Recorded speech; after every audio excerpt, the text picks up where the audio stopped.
Oi, gente, tudo bem? Ai, eu tô rindo de duas coisas. Ai,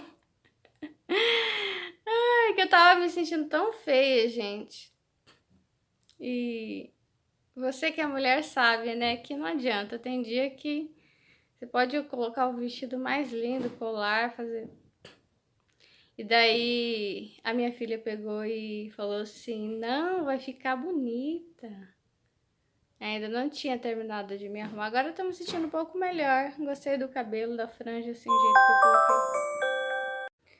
Outra coisa que eu tô rindo, que eu entrei ali no quarto e ela falou: Mamãe, eu tô entediada. Tô entediada demais. Oi, meus queridos, tudo bem?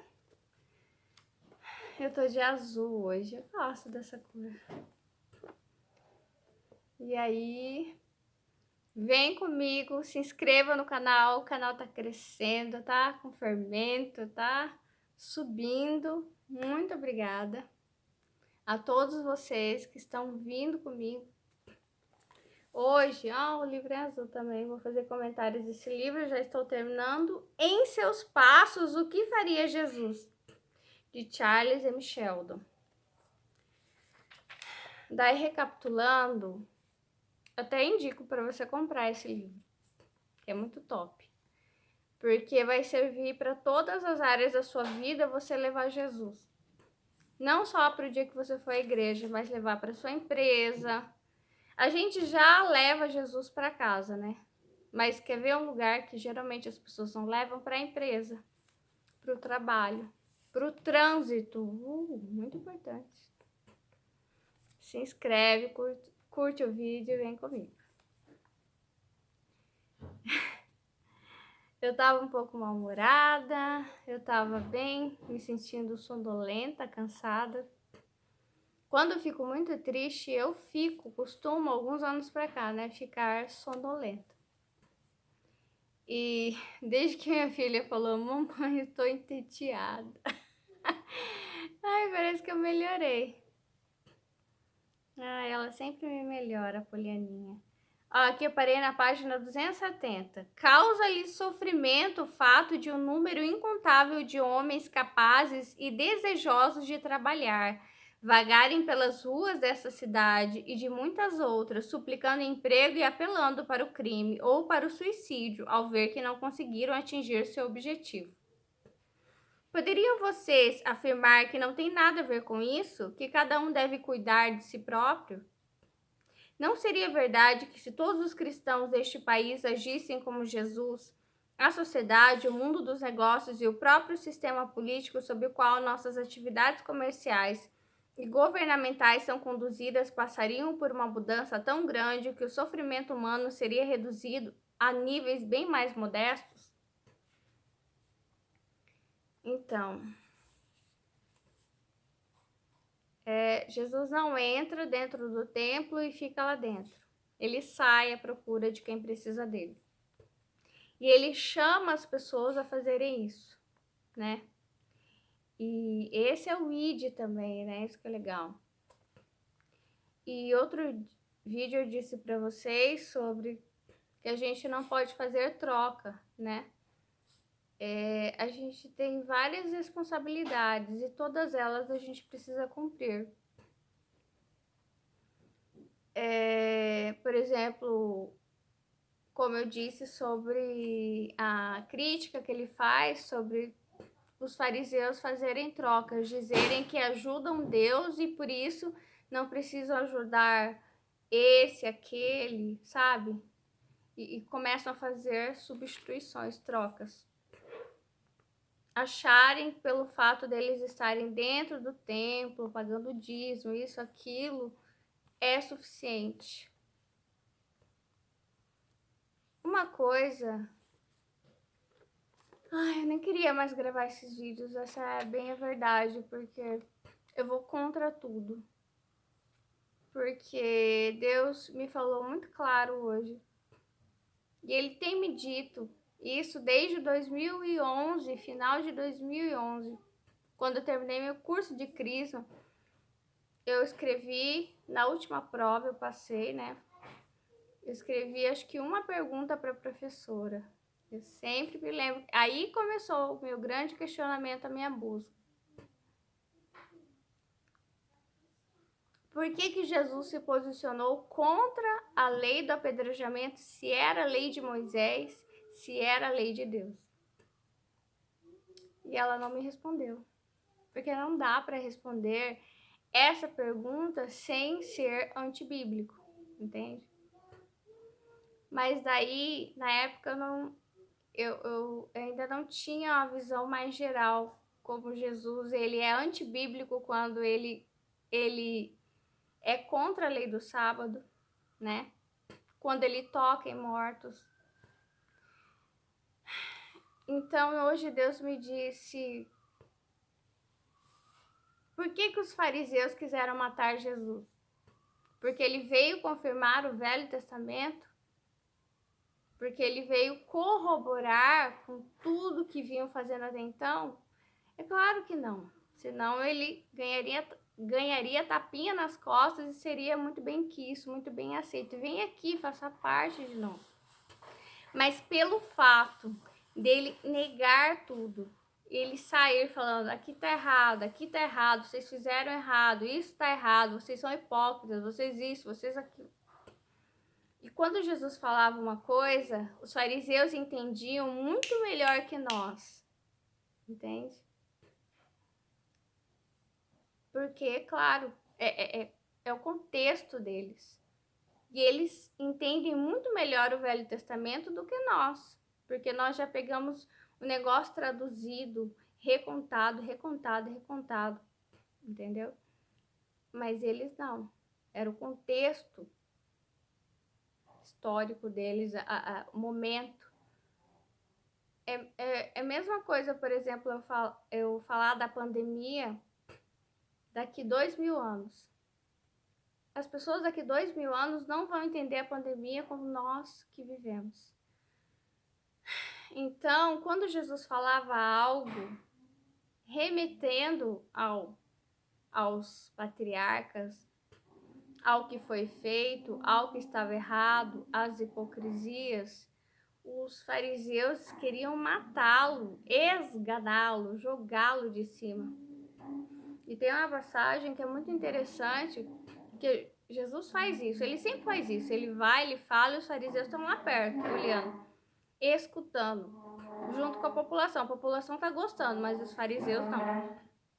Os fariseus entendem e ficam possessos e querem atirá-lo do monte. E esse é um costume que se tem, né, dos terroristas árabes, porque eu assisti um filme que fala sobre isso, fala sobre o terrorismo religioso. E eles pegam um rapaz e oram antes. Ai, Alá, Deus, não sei o quê, e taca o homem lá de cima. Pá. E era isso que eles iam fazer com Jesus. Eles iam orar e aí, pá, tacar Jesus lá de cima. Só que não era a hora de Jesus ainda. Então ele pega e sai. Inclusive eu disse para vocês que por mais que, sei lá, que você possa passar perigo, que você possa ser rejeitado, injustiçado, mas vai ter momentos que você vai passar invisível. Deus vai, sabe, te proteger porque ele tem um projeto para você. Assim como Jesus, aquele momento não era o momento dele morrer. Aquele dia poderia ter sido o dia da morte dele, poderia, mas não era o tempo dele. Então nós estamos guardados. Aqui ele está falando que o trabalho é a resposta para tudo. Só que essa não é a realidade. Eu sempre vejo muito o Brasil colonial, né, com os escravos, daí finda, sabe, a escravidão. O Brasil vai passar, eu acho que, se não me engano, do feudalismo O início do não é capitalismo ainda, é outro nome, mas agora eu não tô me lembrando, mas é como se fosse o início do capitalismo, né? Só que daí todos aqueles negros, mulatos, mestiços, eles são liberados da fazenda, famintos, cansados, descalços, e vão começar a formar as favelas. E depois uns vão entrar pro crime, outros eles vão começar a trabalhar, assim. Mas é o que se chama de semi-escravidão, entendeu? Que é um valor que você ganha que não custeia as suas necessidades. Então você continua escravo, lugar onde você não se sente bem, onde as suas necessidades não são supridas, mas que você sobrevive mais um dia, mais um dia, mais um dia, ou no caso, mais um mês, sobrevive mais ou menos, né? Vai em busca de recursos, de cesta básica, disso, daquilo.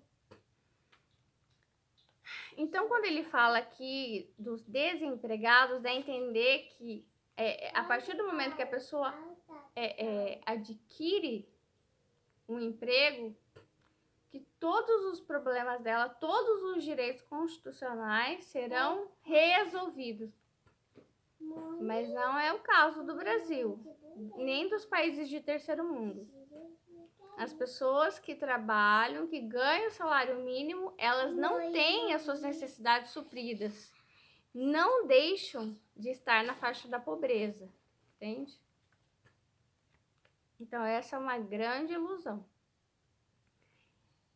O que aconteceria se todos os membros das igrejas dessa cidade tentassem agir como Jesus agiria? Não é possível prever com detalhes o efeito que isso teria, mas é fácil dizer, e isto é fato, que o problema da humanidade começaria de forma instantânea a encontrar uma resposta adequada.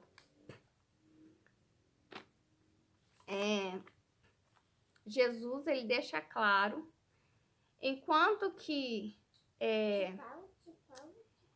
os fariseus, Roma, os que estão acima, os líderes, eles dizem que o doente é culpado da sua doença, o pobre é culpado da sua pobreza, enfim, que toda a culpa está no mais fraco. Jesus vem trazer o oposto. Os culpados são os mais fortes. É o rico, é o fariseu, sabe? É aquele que tem poder de decisão.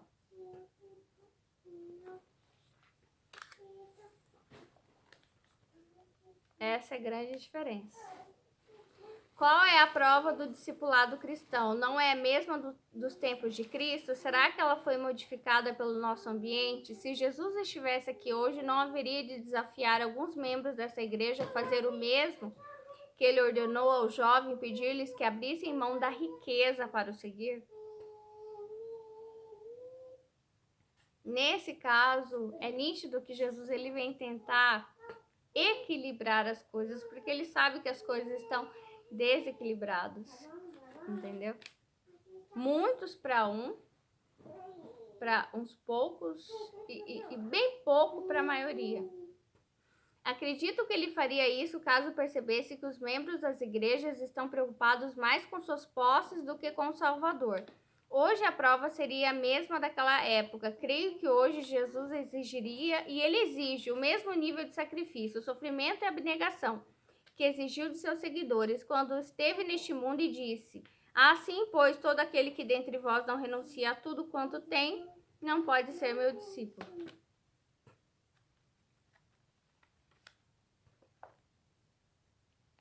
Jesus ele vem para servir, ele lava os pés dos discípulos, e aonde ele vai, ele está servindo, né? Ele tem essa característica bem humilde, até porque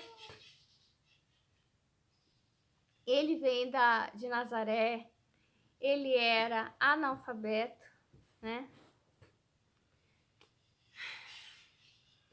Porque assim, o mundo sempre vai dizer para nós que tudo que é de melhor ele vem em certas embalagens, em certos modelos, entendeu? E daí o Messias, ele é esperado naquele modelo de perfeição, entendeu?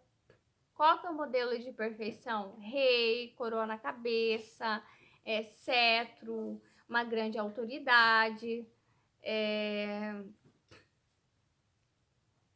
Senhor dos Exércitos. Então, ele vem e se mostra humilde, sabe? Ele vem de uma gestação fora do casamento. Já começa por aí, né? Eu tava falando com Deus hoje que no início Maria era mãe solo, até que José resolvesse se casar com ela, porque no início ele não queria. Então, até que ele assumisse, ela ficou ali uma mãezinha solo, porque ela já estava gestante. E daí tem várias coisas, ele é rejeitado. Naquela hora em que eles começam a procurar um lugar para ela ter o parto, para Jesus nascer, as cidades eram muito pequenas, todo mundo conhecia todo mundo. E provavelmente Maria deveria ser muito mal falada. Entendeu? Eu sei disso, eu sou mãe solo. Quanto preconceito tem, quanto nós somos mal faladas. Se hoje é assim, imagina naquela época, o quanto Maria deveria ser mal falada, mal vista, entendeu? E quando os lugares, as estrebarias dizem não tem lugar aqui, não tem lugar aqui, não tem lugar aqui, isso me lembra a segregação racial. De aqui é proibido negros, aqui é proibido mãe de filho bastardo, aqui vocês não entram, sabe? Então, eu não acredito que não havia vaga. Eu acredito que eles não queriam ela por ali. Não queriam ela e não queriam esse filho ali, feito antes do casamento. Porque uma das coisas é que o judeu, ele era, não sei hoje, ele era muito orgulhoso. Mas muito orgulhoso. E é isso que Jesus vem mostrar. Sobre orgulho, arrogância, hipocrisia, sensação de ser superior, entendeu? E ele vem falar dos estrangeiros. O que é o bom samaritano, né? É o bom estrangeiro. É aquele que faz a vontade do meu pai. E fora que ele vem falar sobre pai. Que pai? Nós falamos do Senhor dos Exércitos. É o Senhor da guerra. O Senhor que mata, é o Senhor que manda. E ele não, é o meu pai. E ele se posiciona pela paz, contra a guerra. Abaixa a sua espada. Ai, tem tanta coisa e às vezes eu fico... Será que eu falo pra eles? Será que eu não falo?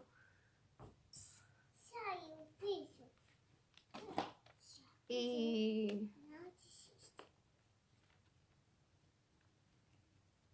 depois que a porta se abre, você começa a reparar o quanto Jesus é diferente de Davi e de Salomão. Sabe? Fica difícil de você engolir qualquer comparação de Davi e Salomão com Jesus. Simplesmente não dá. Aqui ele vai repetindo as perguntas e no final ele faz uma oração. Às vezes é só isso que você vai poder, só orar pelo seu país. Deus ele vai cobrar na parte que te cabe, na parte do poder que ele te deu, entendeu? Se você é um empregado, sabe? Uma das partes mais fracas da empresa é nessa parte pequena que ele vai te cobrar, entendeu? E ele vai cobrar mais, segundo o que ele vai te dando, você vai crescendo financeiramente, crescendo em poder, entendeu?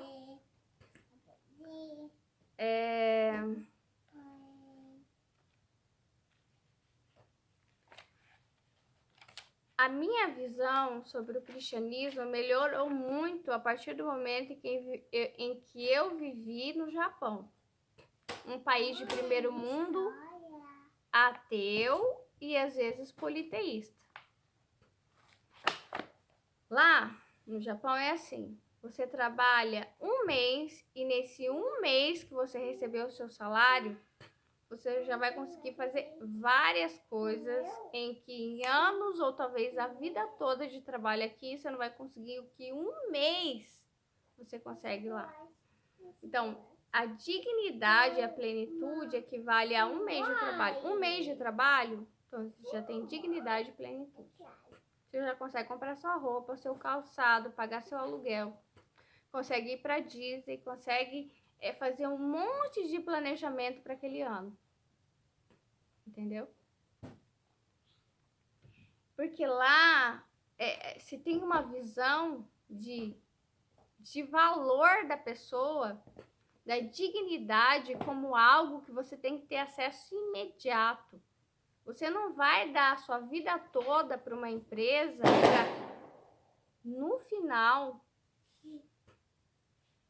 só no final da vida, com 70 anos, você ter um retorno, você ter a possibilidade de fazer uma viagem e morrer. Uma viagem de férias, de despedida da vida, entendeu? Não, você vai poder viajar a vida toda, comer bem a vida toda, se vestir bem a vida toda. A partir do primeiro mês de trabalho. Então, é dignidade imediata, entendeu? É valor imediato.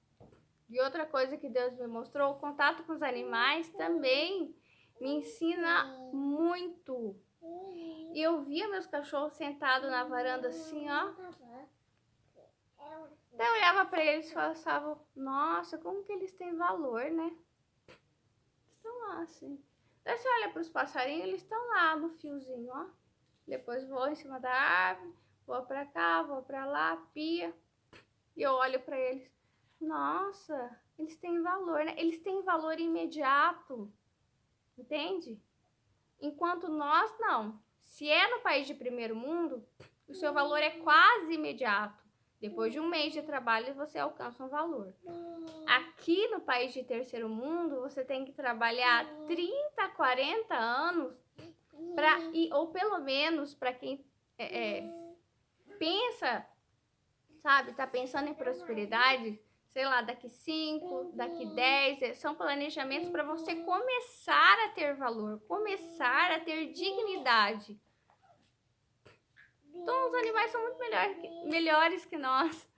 Eles já nascem com dignidade, eles já nascem com valor. Tem valor a vida toda, até o último suspiro, eles têm valor. É um valor incondicional, é imediato, existiu, tem valor. Mas nós não, entende?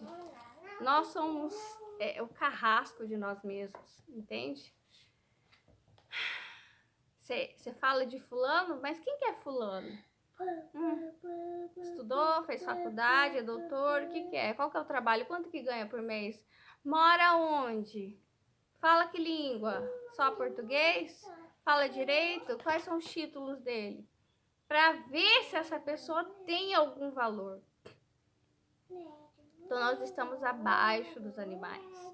Os animais, eles existem e eles já têm valor, eles já se reconhecem uns aos outros. Entende? Mas nós não, sabe? Nós não temos e isso me entristece muito, sabe? Um passarinho tem muito mais valor que eu. Um cachorro tá lá estirado no sol tem muito mais valor que eu, porque eu ainda tenho que provar quem sou eu. Eu tenho que provar que faculdade que eu fiz, que talento que eu tenho, quantas línguas eu falo, quanto que eu ganho por mês, onde que eu moro, sabe?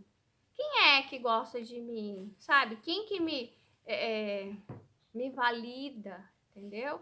Eu conheço alguém importante, a minha família tem nome, e aí? Hã? Entende? Quais são meus títulos? Medalhas, certificados, patrimônio, sabe? E vai demorar muito para eu ter algum valor, né? Dessa forma, realmente. Para você também. Vai ser difícil. Vai ser muito mais fácil um cachorro, um passarinho, uma minhoca, uma formiga ter valor do que nós dois, entendeu? É isso. E é interessante que eu quero terminar que Jesus diz: olha os passarinhos. Olha e Jesus ele já sabia, sabe? Ele que tem me ensinado. Os passarinhos têm valor imediato e ele diz: olha, você tem muito mais valor. O meu valor é imediato, sabe? Eu já nasci com valor. Você já nasceu com valor, sabe? É por esse motivo também que eu sou contra o aborto.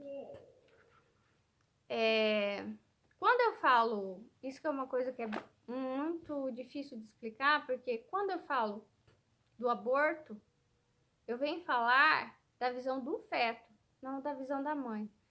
E outro dia eu escrevi, nós somos os fetos, porque eu tenho essa visão minha dentro do ventre, assim, um pouco escuro, um pouco, mas muito frágil, sabe? Muito encolhida, assim. E nós somos isso, entendeu? Nós somos, assim como você tem lembrança, quando eu era criança, você é essa criança, você é esse adolescente, entendeu? E quando nós ficarmos velhos, você vai dizer, eu sou aquela mulher de 40 anos, eu sou aquele homem de 30, 40 anos. E o nosso valor é imediato. As pessoas é que vêm com suas formas, entendeu? E que... A verdade é que a gente sabe bem pouco, né? E daí tem uma passagem que diz, coloca a tua lei no meu coração. Coloca as tuas ordenanças no meu coração. E pela primeira vez, quando ouvi isso, eu fui lá pro Gênesis. Deus me disse, de fato era assim, né? De fato é assim, sabe? Eu coloquei as minhas leis dentro de você, dentro de cada um, lá no Éden. Mas depois os homens passaram a escrever leis, fatos. Porque dentro da Bíblia tem dois tipos de coisa: tem lei e tem fatos históricos. Só que às vezes os fatos históricos não corroboram com as leis. Por exemplo, não matarás, mas daí mata. Quer ver outra coisa? Como eu falei, que aquele que se casa tendo... Eu fiz o vídeo falando que a mulher precisa ter a oportunidade... A mulher abandonada precisa ter a oportunidade de recomeçar a sua vida, de casar novamente, né? E na Bíblia está escrito, né, que se você se casar novamente, estando seu marido vivo, você estará debaixo de maldição. Mas essa regra não se aplica ao fato histórico de que quando Esther casa com Xerxes, ele era casado, porque a Vasti não... Porque ele não era viúvo, a Vasti estava viva. Então, muitas vezes, existem as duas coisas, a ordenança e o fato histórico. Muitas vezes, o fato histórico não bate com a ordenança. Ou, por exemplo, acho que tem um caso que Moisés, ele cobra algo de um casal, né? Que o cara não poderia casar com uma estrangeira, mas Moisés era casado com uma estrangeira. Entendeu? Daí sim tem várias hipocrisias.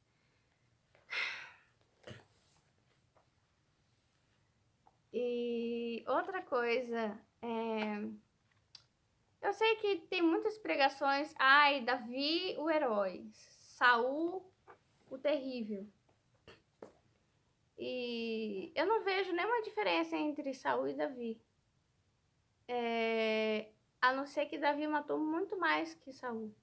Então ele era muito mais terrível, entende? Muito mais cruel. Eles eram muito parecidos, e sendo que provavelmente o profeta tinha se desgostado de Saul, porque o profeta mandava ele fazer uma coisa e ia lá e fazia quase igual, mas um pouco diferente. Então, muitas vezes a vontade de Deus era confundida com a vontade do profeta. E se você colocar os fariseus como liderança, você poderia dizer que Jesus estava contra a vontade de Deus, porque Jesus estava contra a vontade dos líderes ali, entendeu?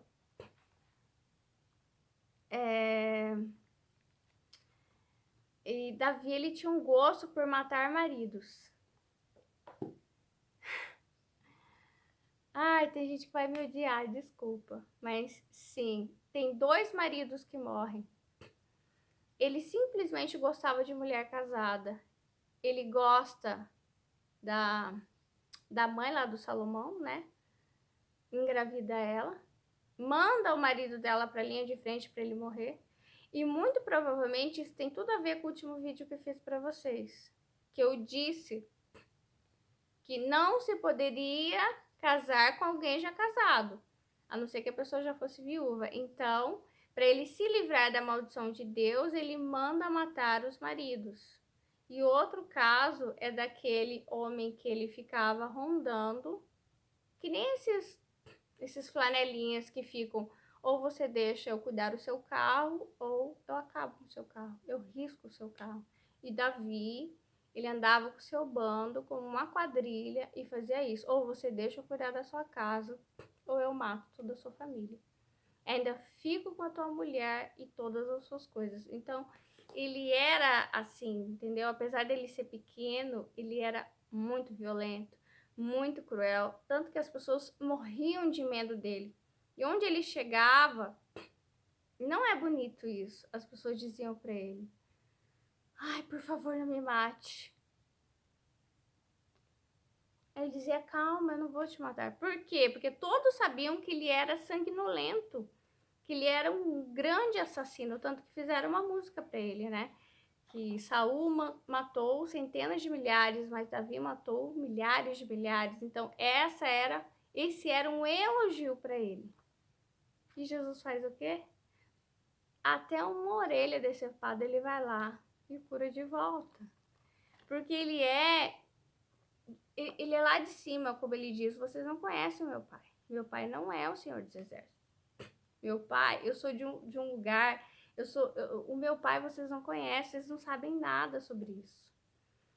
Porque o pai, que ele diz, ele não é violento, ele é do amor, ele não é cruel, ele é compaixão, ele é misericórdia. Então, quando ele se coloca contra todo o passado sanguinolento e de hipocrisia, e contra as mulheres, e tantas coisas horríveis, sabe? Contra os doentes, contra os órfãos, contra os estrangeiros, eles querem matá-lo, entendeu? Porque ele ameaça o poder dos grandes. É isso. Eu sou apaixonada por Jesus. Não é por interesse, não é porque alguém me disse, é porque ele vai contra tudo que eu sou contra. E ele tem um padrão, cara, que eu não sei explicar, é impossível, sabe?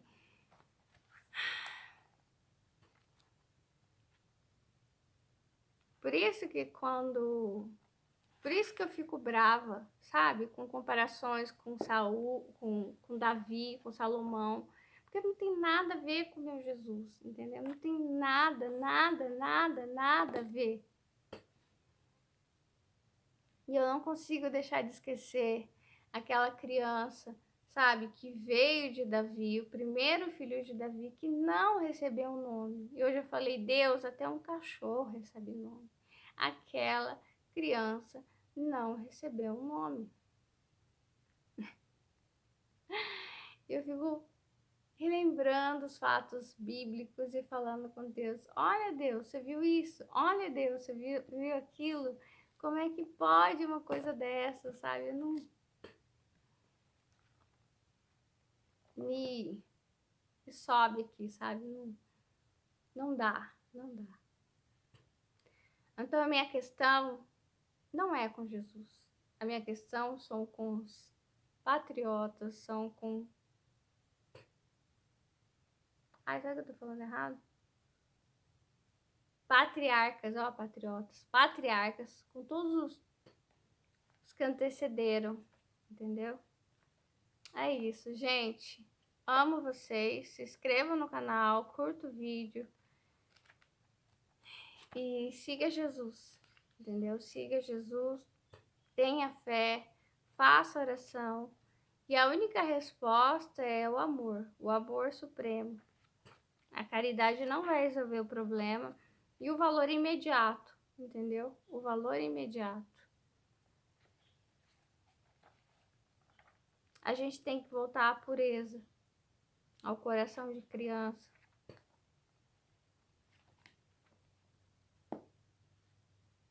A gente não vai poder comprar Deus.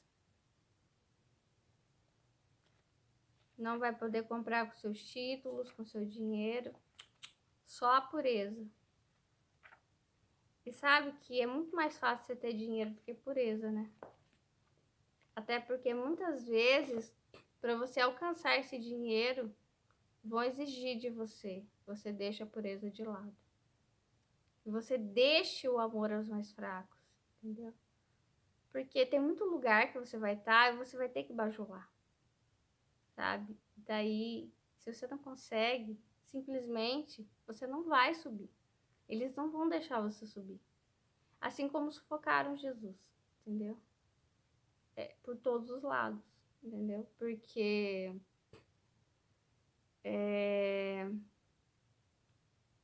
porque às vezes tem que parecer bonito, não ser bonito de verdade. E muitas vezes é assim que Davi e Salomão eram, sabe? Pareciam que eram de Deus e não eram.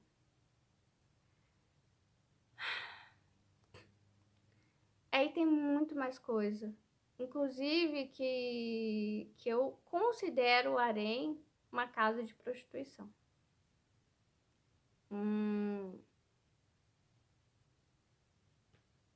O início de um tráfico humano. Porque é tráfico, né? São muitas vidas ali presas, entendeu? Sem vontade própria. Servindo a um homem. É quase um comércio, entendeu? Se eu tenho poder, eu posso ter tantas mulheres. E nós sabemos que um homem só dá conta de uma mulher, né? Então, enfim, mas tem muita coisa. Tchau, amo vocês. Se inscreva no canal, curta o vídeo. Até a próxima.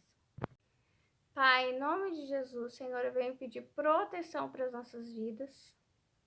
Eu venho pedir, Senhor, que o Senhor proteja esse canal, proteja a minha vida da minha filha, proteja a pessoa que está assistindo. Pai, eu venho pedir para o Senhor paz imediata, valor imediato. E tudo aquilo que... não importa o que a gente passou, o que a gente vai passar, Senhor, que a gente possa ter paz a cada instante de nossas vidas e nos sentirmos amados pelo Senhor. Em nome de Jesus. Em nome de Jesus. Tira toda angústia. Tira, sabe, toda vontade de querer agradar os outros, sabe, de forma doentia. Tira, Senhor, em nome de Jesus. Acharás a verdade vos libertará. Senhor, é esse tipo de liberdade que eu peço, atrelada à verdade, relacionamentos verdadeiros, Senhor, fidelidade, lealdade, sinceridade.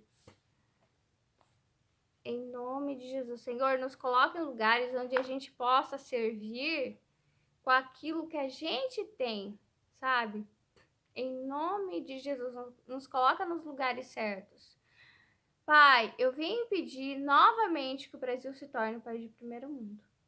Que o Senhor mude a mentalidade das pessoas, sabe? Que as pessoas parem de acreditar que existe algum item a ser preenchido para você ter um valor, para você merecer um salário digno. Parar de categorizar as pessoas, parar de segregar as pessoas. Eu venho pedir, inclusive, que não haja periferias, que não haja lugar bom e ruim, que todos os lugares sejam bons, que todos os lugares sejam maravilhosos, em nome de Jesus. Lá no Japão não existe periferia. Não existe. Não tem, não tem. Vai procurar. Não tem, não tem. Não tem, não tem, não tem. Pai, em nome de Jesus, esse padrão que eu peço, melhor, Senhor. Em nome de Jesus. Em nome de Jesus. Como pode um lugar ser tão diferente do outro, Pai? Piedade, Senhor. Apaga essa história de pobreza das nossas vidas, desse país, Senhor, em nome de Jesus.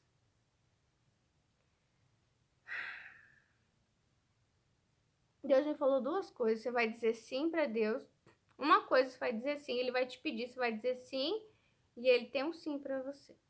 Tchau.